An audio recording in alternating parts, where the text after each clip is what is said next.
এবং 18 জুলাই পুলিশকে কোনো একটা শাস্তি দিতেন, 19 জুলাই আবু সাঈদের পরিবারের সাথে দেখা করতেন, 21 জুলাই কোটা মেনে নিতেন এবং এই পর্যন্ত 18, 19, 20, 21 পর্যন্ত যারা আন্দোলন করবে তাদেরকে বাধা দিতেন না, পুলিশ পাহারা দিত, পুলিশ গুলি করতো না, তাহলে তো এই কাণ্ডটা ঘটে না।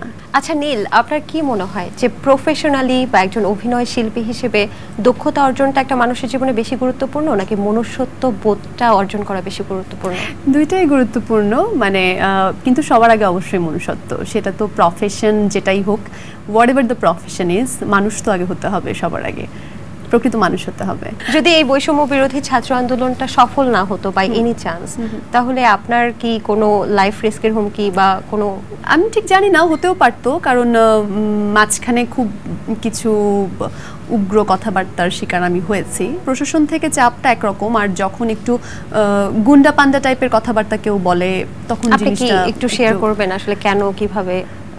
আমি তো আসলে প্রথম থেকেই কথা বলছিলাম আমার কাছে, আমি কাউকে অ্যাটাক করে কথা বলি না, আমার কাছে যেটা ঠিক মনে হয় আমি সেটা বুঝে আসলে বলি। আবু সাঈদের মৃত্যুর ভিডিওটা আমাদেরকে এত বেশি নাড়িয়ে দিয়েছিল, তখন থেকে আসলে পরিস্থিতি একদম ভিন্ন হয়ে গিয়েছিল। যদি আমি ব্যক্তিগতভাবে মনে করি ওই দিনের পরেও রাজনৈতিকভাবে হলেও হয়তো অবস্থাটা কন্ট্রোল করার সাধ্য হয়তো ফর্মার গভর্নমেন্টের ছিল, কিন্তু দে টুক দ্য রং ডিসিশন। যারা আন্দোলন নিয়ে কিছু বলতেই চায়নি, অনেকেই থাকে না যে আমি শিল্পের মানুষ, আমি শিক্ষক মানুষ, আমি ব্যবসায়ী মানুষ, আমি এগুলো নিয়ে থাক কথা না বলি, যে যার কাজ করুক, কিন্তু তখন আর কেউ চুপ করে থাকতে পারেনি। মানে আপনার কি মনে হয় যে স্টুডেন্টদের আন্দোলনে কেন সাধারণ মানুষ রাস্তায় নেমে এসেছিল? কেন যারা রাজনীতির নিয়ে কোনো মাথায় ঘামায় না, কেন তারা প্রতিবাদ করেছিল?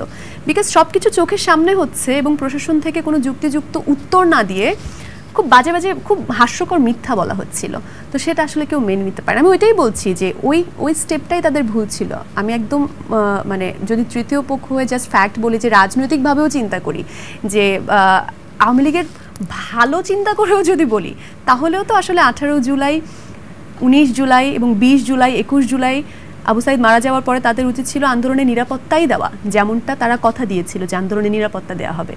এবং 18 জুলাই পুলিশকে কোনো একটা শাস্তি দিতেন, 19 জুলাই আবু সাঈদের পরিবারের সাথে দেখা করতেন, 21 জুলাই কোটা মেনে নিতেন এবং এই পর্যন্ত 18, 19, 20, 21 পর্যন্ত যারা আন্দোলন করবে তাদেরকে বাধা দিতেন না, পুলিশ পাহারা দিত, পুলিশ গুলি করতো না, তাহলে তো এই কাণ্ডটা ঘটে না।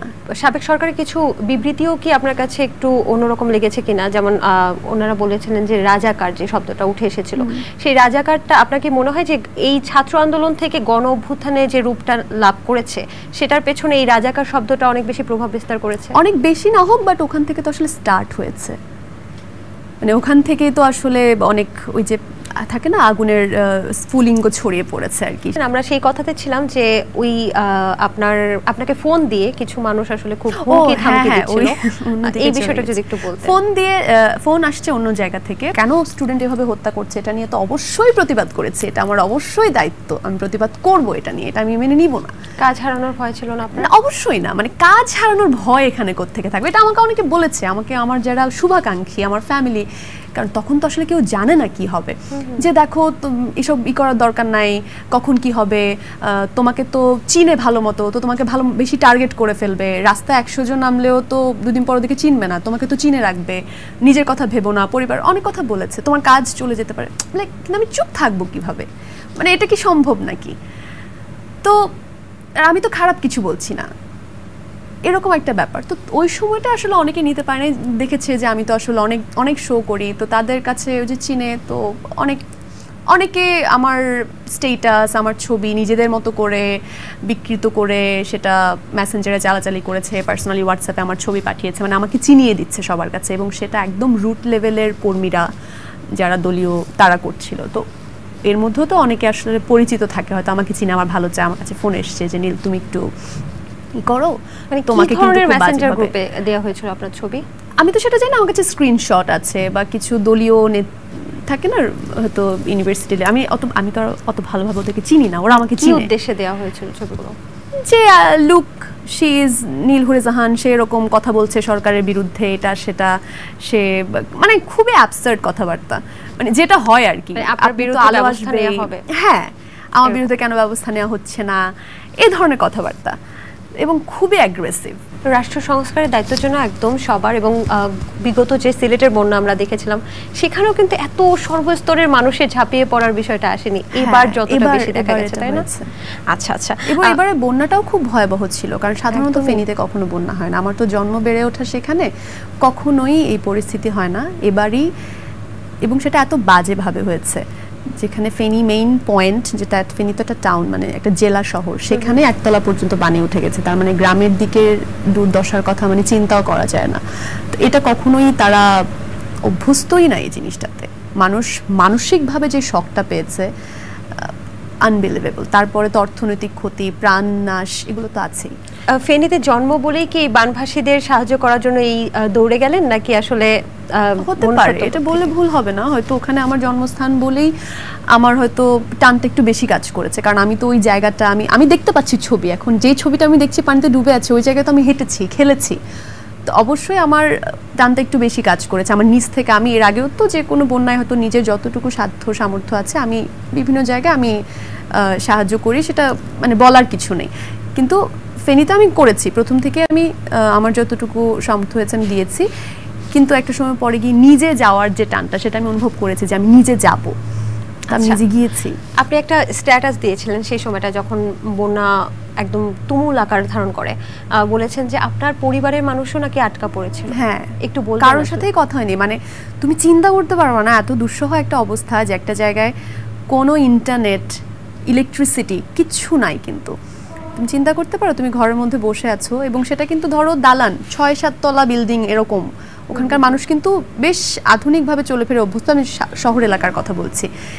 কিন্তু কোনো ইলেকট্রিসিটি নাই, কোনো নেটওয়ার্ক নাই, এবং তুমি বাসার বাইরে যেতে পারবে না, কারণ একতলা পর্যন্ত পানিতে ডুবে আছে। তুমি জানো না আশেপাশে কি আছে। তো তোমার তো আত্মীয় স্বজন আছে যাদের বাড়ি একতলা, যাদের বাড়ি টিনের, গ্রাম আছে, গ্রামের বাড়ি আছে, তুমি কারো কোনো খবর জানো না। এবং আমার নিজের কাজিন হচ্ছে সে দেশের বাইরে থাকে, আর ওর বাবা মা ওরা দোতলায়, তো ওরা দোতলা পর্যন্ত আছে আমরা জানি। শেষ কথা হয়েছে তখন একটু বলতে পেরেছে যে পানি একতলা থেকে বেড়ে যাচ্ছে, একতলা পর্যন্ত ডুবে গেছে। এরপর থেকে আর কোনোভাবে যোগাযোগ করা সম্ভব হচ্ছে না। এবং জায়গাটা এমন একটা জায়গায়, বাংলা বাজার, ওখানে আমার যত ভলান্টিয়ার পরিচিত আছে আমি কাউকে পাঠাতে পারছি না, কারণ এত স্রোত, নৌকায় যেতে পারছে না, নৌকা ছাড়া তো যাওয়া সম্ভব না। ছাগলনাইয়ার ওদিকে, ছাগলনাইয়া বাংলা বাজার, ছাগলনাইয়ার মধ্যে আর কি। কোনো রকম খবর নেওয়াই সম্ভব না, পানি কি বাড়ছে নাকি কমছে, মানে তো এই অবস্থা, এই পরিস্থিতি তো সবার ছিল। তবু আমার তো একটা ছিল যে আচ্ছা ওনাদের ওখানে দোতলা আছে, দোতলা ডুবে গেলেও 3 তলা, মানে ছাদের উপর উঠতে পারবে, অ্যাটলিস্ট বেঁচে থাকবে। মানে যদি আমি আশা করছিলাম যে দোতলা পর্যন্ত ডুববে না, এতটা হবে না। কিন্তু খাবার ছাড়া কিভাবে বেঁচে থাকবে, এটাও তো একটা টেনশনের ব্যাপার। হ্যাঁ, মানে এটা আনবিলিভেবল। এটা যারা দেখেছে, আর যাদের টিনের বাড়ি ঘর যেটা চলে গেছে, মানে এখন তো অনেকের বাড়ি ঘর নাই, এখনো শত শত হাজার হাজার মানুষ আশ্রয় কেন্দ্রে আছে এবং হসপিটালে লড়ছে, বাচ্চাদের নিউমোনিয়া হচ্ছে, আইসিইউতে ভর্তি বাচ্চা লড়ছে, এরকম অসংখ্য সিন আছে।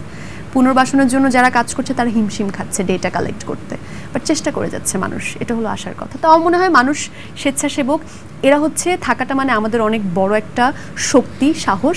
সেই সাথে প্রশাসনকে অনেক বেশি শক্ত একটা ভূমিকা পালন করতে হবে, যাতে এই যে হাজার হাজার মানুষের কোটি কোটি টাকা তারা দিয়েছে, এই যে তুমি তো বললে যে রিক্সাওয়ালা 22,000 দিয়েছে, একজন মহিলা কানের দুল খুলে দিয়েছে, একজন ভিক্ষুক 10-20 টাকা দিয়ে যাচ্ছে তার, তো এটা যাতে আসলে সাহায্য যাদের দরকার তাদের কাছে যাতে সবার কাছে পৌঁছায় ঠিক মতো। প্রশাসনও যদি সাহায্য করে স্বেচ্ছাসেবকদের, এবং স্বেচ্ছাসেবকরাও সাহায্য করে, সবাই মিলে আসলে যদি পৌঁছে যায়, সেটাই হবে আসলে সবচেয়ে বড় ব্যাপার। ছাত্র আন্দোলন এবং এই যে বন্যা পরিস্থিতি, সবকিছুতে তো প্রবাসীদের একটা বড় ধরনের ভূমিকা আছে। হ্যাঁ, এ ব্যাপারে কিছু বলতে চান? অবশ্যই, মানে দেশের বাইরে থেকে হয়তো একটা অন্যরকম টান হয়, আমি জানি না, সবারই তো টান থাকে, কিন্তু ওখান থেকে নিজে দাঁড়িয়ে কিছু করতে না পারার কষ্টটা মনে একটু বেশি। আমি সবসময় আসলে তাদেরকে দেখি যে তারা এত বেশি ইনভলভড হয়। আমি যখন দেশের বাইরে, তখন আমার কাছেও কল এসছে, নীল কোনো তো নেটওয়ার্ক নাই, দেশে কারোর সাথে কথা বলতে পারছি না, তুমি কোনো খবর পাচ্ছ কি না, কী করতে পারি। এই যে স্টুডেন্টদের ওরা আহত হচ্ছে, চোখ অন্ধ হয়ে যাচ্ছে, যে হাত পা হয়ে যাচ্ছে, ওদের তো ট্রিটমেন্ট লাগবে, টাকা দিব, কাকে দিব বলো, তুমি একটু করে দাও। মানে এই যে তাদের যে একটা আকুতি, বা বন্যার সময় আমরা তো আসলে দেখেছি আন্দোলনের সময়টায় প্রবাসীরা কি করেছে আসলে আন্দোলনটাকে সফল করার জন্য। আরব আমিরাত তো প্রায় 57 জনের মতো তারা নিজেরাই জেলে চলে গেল ওখানকার আইন অমান্য করে। তো বাংলাদেশি আসলে মানুষরা সবসময় খুব আবেগী, এটা এটা যেমন আমরা অনেক সময় হুজুগে বাঙালি বলে নেগেটিভ অর্থেও বলি যে একটা কিছু পেলেই হলো,